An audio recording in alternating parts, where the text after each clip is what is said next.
আসসালামু আলাইকুম guys, welcome back kitchen with ওয়ারিশা।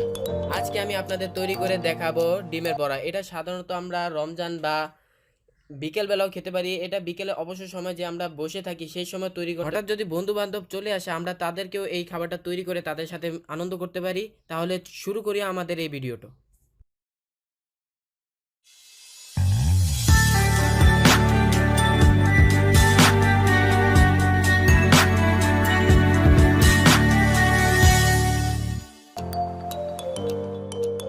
এখানে আমি প্রথমে নিয়ে নিলাম পরিমাণ ময়দা। এখন আমি এর মধ্যে দিয়ে দিচ্ছি হাফ টি স্পুন হলুদ গুঁড়ো, টি স্পুন লাল মরিচ পাউডার, আর দিয়ে দিচ্ছি স্বাদ অনুযায়ী লবণ, আর দিচ্ছি 1 টি স্পুন পরিমাণ জিরা পাউডার, আর দিয়ে দিচ্ছি এখানে কাঁচামরিচ। এখানে আমি 2টা কাঁচামরিচ নিয়েছি, যেগুলো আমি কেটে চপ করে নিয়েছি। সঙ্গে নিয়ে নিচ্ছি অল্প কিছু ধনিয়া পাতা, যেগুলো শুধু গ্রানের। আমি এর মধ্যে দিয়ে দিচ্ছি 2 চামচ পরিমাণ কুকিং অয়েল। এখন আমি এগুলো ভালোভাবে মিক্স করে নিব। এখন আমি এর মধ্যে অল্প অল্প করে পানি দেব আর এগুলো ভালোভাবে মিক্স করে নিব যতক্ষণ না এগুলো নরম হয়ে যায়।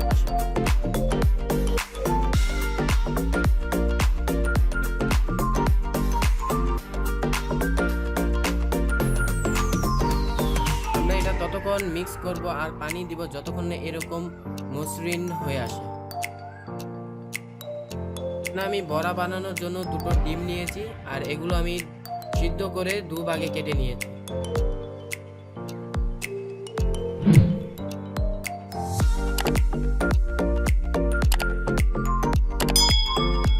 এখানে আমি সবার আগে একটি কড়াই নেব আর তার মধ্যে দিয়ে দিচ্ছি আমি 200 গ্রাম পরিমাণ তেল। এই তেলটা আমি গরম হওয়া পর্যন্ত অপেক্ষা করব। আমার তেল প্রায় গরম হয়ে এসেছে। আমি এখন এর মধ্যে ডিমের বড়াগুলো ছাড়ব। এর জন্য আমি প্রথমে যে বেসন তৈরি করেছিলাম তার মধ্যে ডিমগুলো ভালোভাবে মিক্স করে নিব।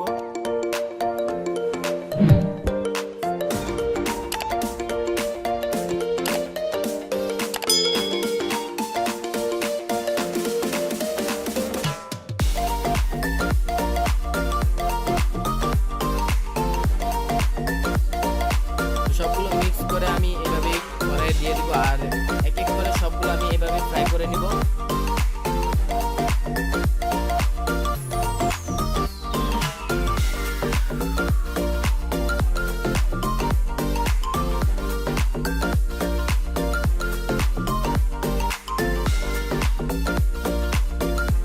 এক এক করে আমি সবগুলো ফ্রাই করে নিয়েছি। দেখুন এটা কত সুন্দর দেখা যাচ্ছে, আর এটা যতটা সুন্দর দেখাচ্ছে তার থেকে দ্বিগুণ কিন্তু এটা খেতে মজা।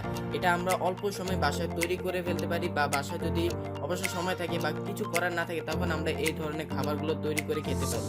তো বন্ধুরা, আজকে আমার যদি এই ভিডিওটা ভালো লাগে তাহলে লাইক করুন, শেয়ার করুন, কমেন্ট করুন, আর আমাদের চ্যানেলে যারা নতুন ভিউজার তারা অবশ্যই আমাদের চ্যানেলকে সাবস্ক্রাইব করবেন আর তার পাশে থাকা বেল আইকনটি প্রেস করুন। এতে আমাদের সকল নতুন ভিডিও আপডেটস পেয়ে যাবেন। দেখা হচ্ছে পরবর্তী ভিডিওতে, সঙ্গেই থাকুন।